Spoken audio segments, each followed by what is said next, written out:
പിതാവിൻ്റെയും പുത്രൻ്റെയും പരിശുദ്ധാത്മാവിൻ്റെയും നാമത്തിൽ ആമേൻ. എൻ്റെ പ്രിയപ്പെട്ടവരെ, ഇന്ന് ഫെബ്രുവരി 4 ബുധനാഴ്ച.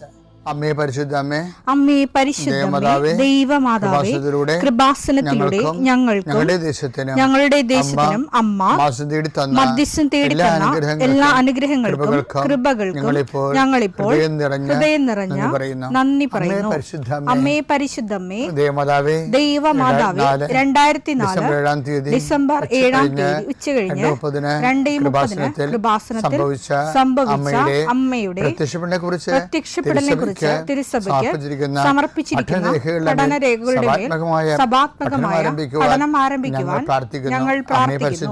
അമ്മേ പരിശുദ്ധമേ, ഭൂസ്വർലോകങ്ങളുടെ രാജ്ഞിയായ അങ്ങേയ്ക്ക് ഭൗമസംരക്ഷണത്തിനായി പ്രപഞ്ചപ്രകൃതിയെ തന്നെ തിരുസഭ പ്രതിഷ്ഠിക്കുവാൻ ഈ പ്രത്യക്ഷീകരണം വഴി ഇടയാക്കണമേ. പരിശുദ്ധമേ, ജപമാല മാതാവേ, സകല കൃപാസനം പ്രാർത്ഥനയോടും ചേർത്ത് ഞങ്ങളിപ്പോൾ പ്രാർത്ഥിക്കുന്ന ഈ കുടുംബത്തിന്റെ പ്രത്യേക നിയോഗം പറ മക്കളെ.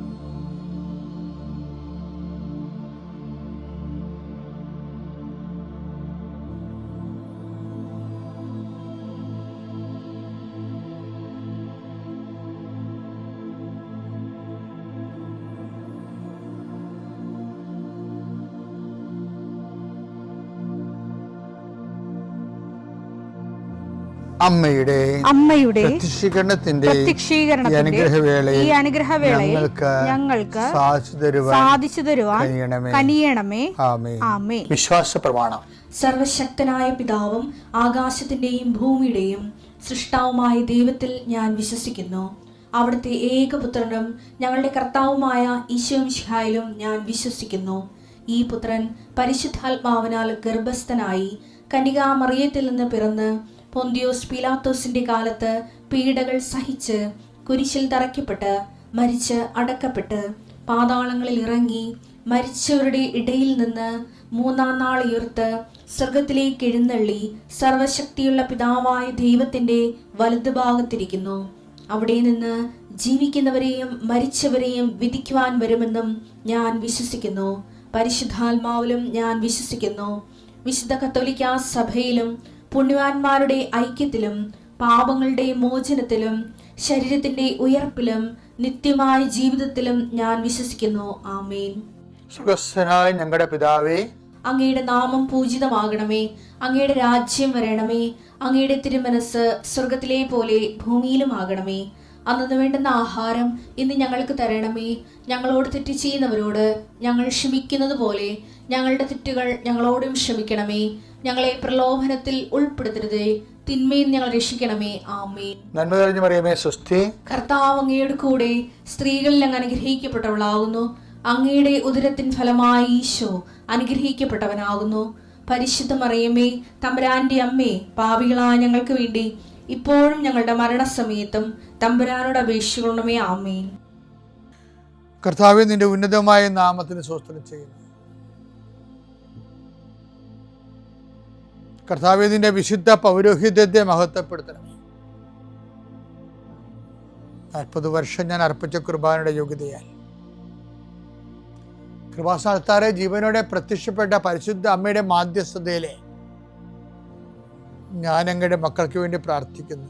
അമ്മേ, പണിക്ക് പോയിരിക്കുന്ന അപ്പൻ രാത്രി ഭക്ഷണത്തിലുള്ള വകയും കൊണ്ടുവരുമെന്ന് വിചാരിച്ചുകൊണ്ട് അമ്മയും മക്കളും കാത്തിരിക്കണ പോലെ ജീവിതത്തിൻ്റെ ഓരോ വിഷയങ്ങളിൽ ഘടകങ്ങളിലേക്ക് കടന്നു പോകാൻ വേണ്ടി ഈ പ്രാർത്ഥനയും കാത്തിരിക്കുന്ന ആയിരങ്ങളുണ്ട് ഇസ്രായേൽ ലോകം മുഴുവനും.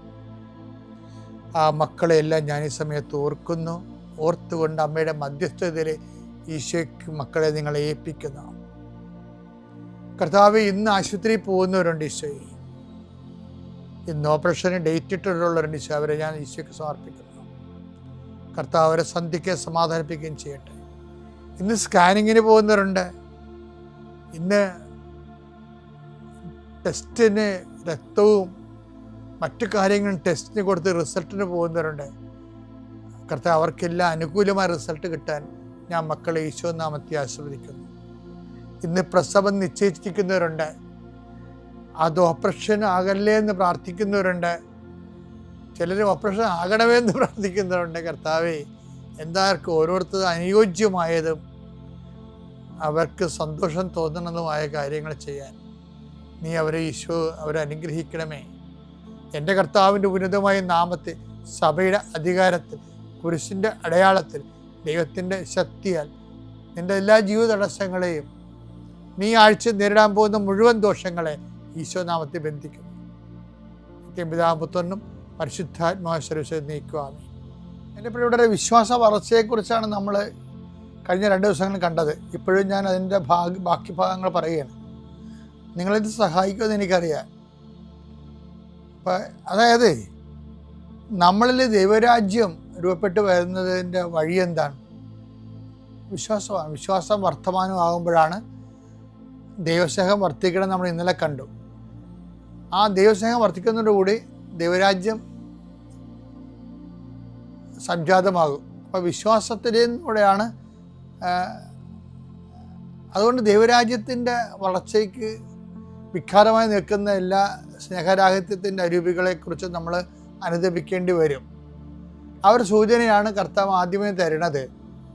മർക്കോസിൻ്റെ 1:14-15 എടുത്തേ. യോഹന്നാൻ ബന്ധനസ്ഥനായപ്പോൾ യേശു ദൈവത്തിന്റെ സുവിശേഷം പ്രസംഗിച്ചുകൊണ്ട് ഗലീലയിലേക്ക് വന്നു. അപ്പൊ ദൈവത്തിന്റെ സുവിശേഷം പ്രസംഗിച്ചുകൊണ്ട് കർത്താവ് ഗലീലയിലേക്ക് വന്നു. അവൻ പറഞ്ഞു, സമയം പൂർത്തിയായി, ദൈവരാജ്യം സമീപിക്കുകയാണ്. ഈ ദൈവരാജ്യവും ഇനിയിപ്പോ ഇതുമായി കണക്ഷനുള്ള ഏതാണെന്ന് നോക്കിയേ. ദൈവരാജ്യം സമീപിച്ചിരിക്കുന്നു. അനുദപിച്ച് സുവിശേഷത്തിൽ വിശ്വസിക്കുക. അപ്പൊ സുവിശേഷത്തിൽ വിശ്വസിക്കുന്നതിലൂടെയാണ് ദൈവരാജ്യത്തിലേക്ക് മനുഷ്യൻ പ്രവേശിക്കുന്നത്. അപ്പൊ വിശ്വാസത്തിലൂടെയാണ് ദൈവരാജ്യത്തിലേക്ക് പ്രവേശിക്കുന്നത്. അപ്പൊ ഈ വിശ്വാസത്തോടെ നമ്മൾ ദൈവരാജ്യത്തിലേക്ക് പ്രവേശിച്ചു കഴിഞ്ഞാൽ പിന്നെ എന്താണ്? പിന്നെ പറയണത് അതിൻ്റെ വളർച്ചയെക്കുറിച്ചാണ് പറയണത്. അത് വളർച്ച ഓരോ ഘട്ടങ്ങളുണ്ടാവും. മർക്കോസിന്റെ 4:26 വായിച്ച്. അവൻ പറഞ്ഞു ദൈവരാജ്യം ഒരുവൻ ഭൂമിയിൽ വിത്ത് വിതയ്ക്കുന്നതിന് സദൃശം. ഭൂമിയിൽ വിത്ത് വിതയ്ക്കുന്നതിന് സദൃശം. അവൻ രാവും പകലും ഉറങ്ങിയും ഉണർന്നും കഴിയുന്നു. അവൻ അറിയാതെ തന്നെ വിത്തുകൾ പൊട്ടിമുളച്ചു വളരുന്നു. ആദ്യം ഇല. ദൈവരാജ്യം നമ്മൾ വളരുന്ന രീതി കണ്ടില്ലേ? വിശ്വാസ വളർച്ച അനുസരിച്ചാണ് ദൈവരാജ്യം വളർന്നു വരണത്. അതിന്റെ ഫസ്റ്റ് സ്റ്റെപ്പ് എന്താണ്? ആദ്യം ഇല, പിന്നെ കതിർ. രണ്ടാമതൊരു സ്റ്റെപ്പ് ഉണ്ട് വിശ്വാസ വളർച്ചയുടെ. രണ്ടാമത്തെ സ്റ്റെപ്പ് എന്താ? പിന്നെ കതിർ. തുടർന്ന് കതിരിൽ ധാന്യമണികൾ. മൂന്നാമത്തെ സ്റ്റെപ്പ് എന്താണ്? തുടർന്ന് കതിരിൽ ധാന്യമണികൾ. ഇങ്ങനെ ഭൂമി ഫലം പുറപ്പെടുവിക്കുന്നു. അപ്പൊ വിശ്വാസത്തിന്റെ വളർച്ചയില് ആദ്യം ഇലയുണ്ട്, പിന്നെ കതിരുണ്ട്, പിന്നെ കതിർ നിറച്ച് ധാന്യമണികളുണ്ട്. അപ്പൊ വിശ്വാസത്തിന് എപ്പോഴും പറയണത് ഒരു വിശ്വാസത്തിന്റെ വളർച്ചയിൽ നിന്നാണ് നമ്മൾ ദൈവരാജ്യം രൂപപ്പെട്ടു വരുന്നത്. ദൈവരാജ്യം വളരുന്നത് സ്റ്റെപ്പ് ബൈ സ്റ്റെപ്പാണ്. എന്ന് വെച്ചാൽ എൻ്റെ മക്കളെ, നമുക്ക് കലപ്പയിൽ നമ്മൾ കൈവച്ചിരിക്കുന്ന ഉടമ്പടിയിലൂടെ പിന്തിരിഞ്ഞ് നോക്കാൻ പറ്റത്തില്ല. നമുക്ക് മുന്നോട്ട് പോയേ പറ്റത്തുള്ളൂ. പക്ഷെ മുന്നോട്ട് പോകണമല്ല പ്രശ്നം, വളരാതെ പറ്റത്തില്ല.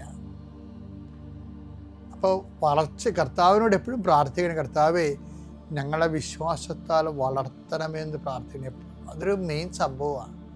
ഞങ്ങളെ സുവിശേഷത്തിൽ വളർത്തണമേ, പരസ്നേഹത്തിൽ വളർത്തണമേ, അങ്ങോട്ടുള്ള ഉടമ്പടിയിൽ വളർത്തണമേ.